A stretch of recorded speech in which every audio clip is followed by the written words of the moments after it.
Assalamualaikum warahmatullahi wabarakatuh. My name is Aina Zafira Ishaq. Today I will present about biomass and electrical generation. Firstly, we will going through history of biomass. Looking at the history of biomass. Biomass predates us. There is a lot of evidence that support the claims that we have utilized biomass as an energy supply between 2003 203,000 to 1.5 million years ago. Other than that, biomass in the late of 20th century, the geopolitical conflict that was felt in 1970 brought about a fuel crisis. As a result of this, the Organization of Petroleum Exporting Countries (OPEC) reduced oil export. This caught the attention of governments and the academic world. During this period, scientists took a systematic approach to energy and coined the term biomass. As time went on, the importance of bioenergy got linked to issues like fossil fuel pollution. Some growing environmental concerns mark this period of biomass history. Scientists turned their attention to researching climate change and fossil fuel reduction. So at this time, there are problems about fuel crisis. So at that time, we use fuel to generate electrical energy. So scientists there try to doing some research about biomass to generate energy. The advantages if we use biomass as electrical generation is carbon neutral. This is because biomass is not release any carbon, which is by while using the fuel it will release carbon.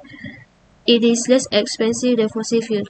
This is true because biomass is we can get from our surroundings, uh, such such as like wood.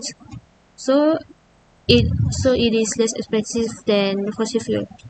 Less garbage in landfill. It is reduce the over reliance of fossil fuels. So by using biomass, we have cut down the our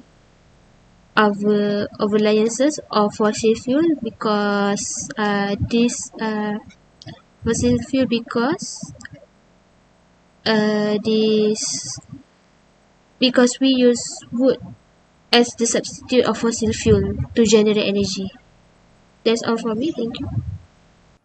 Right. My name is Muhammad Musharraf Rustam, and I am going to present about the basic theory for the biomass power generation. So, what is biomass and what is used for? Biomass is used for facility heating, electric power generation, and combined with heat and power. The term biomass encompasses a large variety of materials, including wood from various sources, agricultural residues, and human waste. Biomass, as we know, is used to convert for the electrical power through several methods, and the most common is direct combustion of biomass material, such as agricultural waste,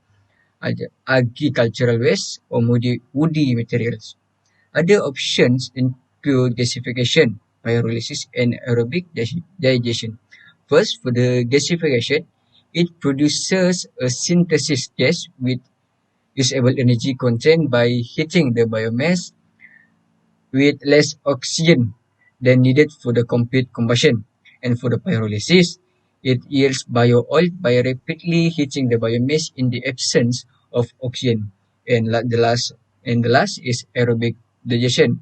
It is produces renewable natural gas when organic matter is decomposed by bacteria and also with the absence of oxygen. There are a lot of different methods work best with different types of biomass. Typically, wood biomass such as wood chips, pellets, and sawdust are combusted or gasified to generate the electricity. Corn stover and its raw residues are baled, uh, are baled for combustion or converted into a gas using an aerobic digester. And for the very wet waste like animal and human waste are converted into a medium energy content gas in an aerobic digester. Also an aerobic digester digester. In addition, most other types of biomass can be converted into bio-oil through the process of pyrolysis, which can then be used in the boilers and furnaces. And after that, most of biopower plants use direct fired combustion system. They burn biomass directly to produce high pressure steam that drives a turbine generator to make electricity. In some biomass industries, the extracted or spent steam from the power plant is also used for manufacturing processes or to heat buildings. This combined heat and power which is the CHP systems, greatly increase overall energy efficiency approximately 80% from the standard biomass electricity only systems with efficiency of approximately 20%. Seasonal heating requirements will impact the CHP system efficiency. And a simple biomass electric generation system is made up of several key components. For a steam cycle, this includes some combination of the following item that has been listed in this poster, such as fuel storage and handling equipment, combustor or furnace, boiler, pumps, fans, steam turbine, generator, condenser, cooling tower, exhaust or emission controls, and system controls, which is the automated system. And after that, as we can see in this poster, there are a figure that I am going to explain. And this figure it shows how the biomass power system is how it's working. Um, there are four main steps when producing the biomass energy. And first of all, the material that we collect, which is from the for example, from the agricultural residues, that, that material that materials may need a pre-treatment before it can be used. And second, the material is burned by a combustion grate. And after that, the heat from the combustion fires a boiler. The boiler after that produce steam or hot water, and then the steam channel through the turbine and makes the turbine spinning, which turns a generator which produces electricity. And after that, the electricity will be distributed to the load through the transmission line. I think that's all for my part, and I will pass it to my friend. That's all. Thank you. Assalamualaikum warahmatullahi wabarakatuh. Saya Mia Abdul Salam, Biomass Zindin. Hari ini saya akan menerangkan futuristic biomass energy in Malaysia. Okay. Pertama sekali, biomass energy ni adalah benda yang paling interesting bagi saya. Okay, kalau penonton boleh type Business Insider dan kemudian cari cleaning river by using biomass energy. Okay, cerita dia macam ni. Bagi saya, Malaysia perlu collab dengan Indonesia. Bukanlah apa. Sebab bagi saya, Indonesia dia lebih advance walaupun dari segi mungkin environment. Indonesia lebih ke depan dari segi teknologi. Okay, mari saya terangkan tentang apa yang saya nak cakap. Kalau tuan-tuan type Business Insider dan kemudian cari tofu, penonton akan jumpa ada satu klip ni, dia menerangkan dia cleankan sungai tu dengan biomass energy. Okay, macam mana ya? Dekat Indonesia, diorang mostly makan tempe, diorang makan tofu. Jadi, diorang akan menggunakan soya bean. Soya bean tu apa? Kacang soya. Kacang soya ni, bila diorang nak memproses, diorang akan menggunakan 10 kali penggunaan air daripada berat tu. Contohlah, diorang berat 1 kg soya bean ni dah 1 kilo. Jadi diorang kena menggunakan 10 kilo air. Itu apa yang diterangkan dalam video tu. Okay, so bukan itu yang saya nak terangkan. Saya nak terangkan bab yang biomass energy. Okay, sambil dia create biomass energy dengan diorang proses penampaian bahan-bahan sisa soya tu, diorang juga dapat membersihkan sungai dengan sebanyak 90% pengurangan pencemaran. Kiranya sungai tu, dia dah kiranya air yang keluar, bukan nak cakap macam mana, sekejap saya buka. Okay.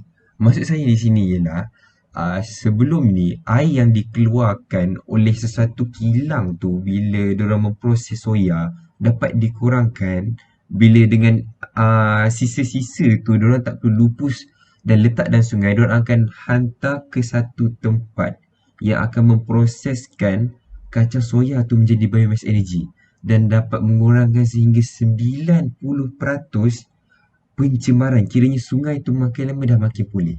Okey. Itulah poin pertama saya. Kedua pula saya, kita ni amat bertuah sebab dekat Malaysia ni dia bukan 4 musim. Sebab kalau ada kata kita hidup di 4 musim dan katalah ada musim winter, amat susah untuk kiranya bila proses penapaian tu, kiranya bila musim sejuk, mestilah kita akan dapat tahu kan macam air akan mula mengeras dan bakteria-bakteria pun tidak dapat membiak. So dia akan menyusahkan lagi proses kiranya macam nanti nak kena minta satu heater ke untuk. Malaysia ni kira beruntung sebab kita cuaca tropikal dan lagi satu Malaysia dia membuang makanan setiap hari. Kalau saya tak silap apa yang saya search kat Google tadi adalah sebanyak 4,046 tan untuk satu hari. Okey, maksud saya bila Malaysia membazir makanan sebanyak 4,046 tan sehari, bermakna kita akan sentiasa ada supply makanan. Bukan maknanya terhad cons. Of course lah ada cons. Jadi cons dia adalah dia akan memakan masa untuk createkan gas tu. Gas adalah kita dinamakan sebagai ethanol gas. Ethanol gas ni dia dihasilkan oleh bakteria. Okay, so saya tak nak kata panjang lah. Okay.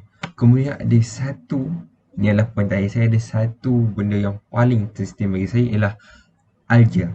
Okay, alga ni kita tengok langsung tak ada function sebab dia mudah didapati. Macam contohnya dekat laut-laut kat mana, kat longkang ke, dia amat mudah didapati. Dan ada satu research, boleh search dekat YouTube, Japan Broadcast Channel. Dekat situ diorang dapat menggunakan algi untuk menghasilkan biofuel. Itu bagi saya, jika lebih research dalam Malaysia mungkin dapat diperkembangkan. Itu saja. Terima kasih. Assalamualaikum warahmatullahi wabarakatuh. I am Muhammad Amir Sufi Hamis bin Muhammad Nur Saleh, which matric number AN210026. So, I've been responsible to explain about the current technology in biomass. What is pyrolysis? Without reacting with oxygen or any other oxidants, pyrolysis is the process by which a solid or a liquid is thermally degraded into a smaller volatile molecules. Most solid fuels require pyrolysis to be burned in order to be burned. A given material can undergo pyrolysis to yield a wide variety of a thermal breakdown products, known as pyrolysis product. During the laboratory study, it considerably adds to the compounds collected from the fire debris samples by heating biomass to temperature between 400 and 600 degrees Celsius without the presence of stoichiometric oxygens. Pyrolysis creates oil that may be utilized as a feedstock in the current petroleum refineries. So we go straight to the type of the pyrolysis. There is a 3 type of pyrolysis, which is slow pyrolysis with heating rate 0.1 until 1 degree Celsius, fast pyrolysis with heating rate 10 to 200 degrees Celsius, and flash pyrolysis with heating rate more than 1000 degrees Celsius. It's depending on the operation condition. For the slow pyrolysis, it's a typical procedure that called slow pyrolysis that keep the heating rate low. Higher charges than the liquid and gases product are produced by this low heating rate. For 1,000 of years, slow pyrolysis has been used largely to make a charcoal. For the fast pyrolysis, it thought to be a superior method than slow pyrolysis for creating liquids or gases, since it employs significantly quicker heating rates. Rapid heating rates in fast pyrolysis enables the conversion of thermally unstable biomass molecules to a liquid product before they form undesirable coke, resulting in a greater liquid product yields. For the flash pyrolysis, It enhanced using flash pyrolysis, which has a response time of a few to a several seconds and a very high heating rates. Fluidized bed reactor and using some of the specific reactor has been using for the flash pyrolysis. The ideal reactor for this job are fluidized bed and the entrained flow reactor. This technique demands smaller particle size than other process for improved yields because of the quick heating rates and quick reacting times. So there is three common pyrolysis reactor, which is plasma reactor, pilot scale reactor, and phase bed reactor. For the plasma reactor, samples are injected using a liquid syringe, solid plunger syringe, or in a small cup into a continuously heated isothermal pyrolysis zone provided by a microfluidizer. For the pilot scale pyrolysis reactor, the combustion modules and the pyrolysis modules are two combined thermochemical conversion modules that make up the pilot scale organ-type pyrolysis reactor utilized in the pyrolysis studies. For the fixed bed reactor, charcoal has historically been produced in fixed bed reactor. Very little liquid was produced due to sluggish and inefficient heat transmission. So there are two types of fixed beds gasifier, which is updraft and a downdraft. The system is straightforward, dependable, and tested using a fuels of a comparatively consistent size. So that's all from me. Thank you.